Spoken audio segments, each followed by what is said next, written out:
Have you ever thought about the customer service and skill appreciation of the person that sold drugs?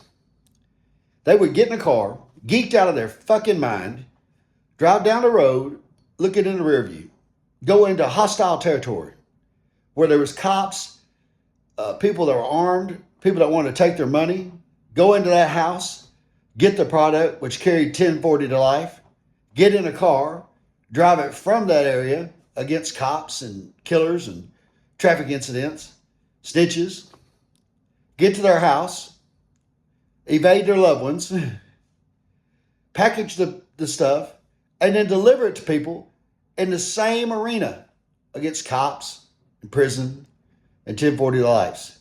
They are the ultimate salesman. Do you think for 1 second that someone that has lived that life and gotten right is afraid to sell a car, walk up to somebody, introduce themselves, or even knock on some doors and push your product? It's unrealistic.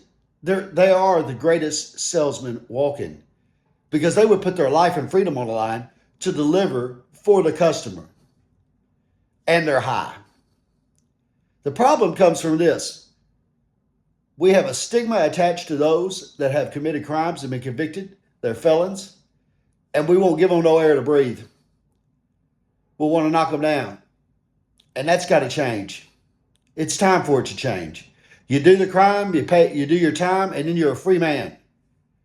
And then in your organization, because we're all selling stuff, if you're not looking at someone that has that in their life, you're missing out on the greatest fucking salesman there is. There ain't nobody in your organization that can compete with that will sell and deliver and satisfy your customers against all odds. So take that away from me in your hiring decisions today. God bless you from Arkansas, Fluent English.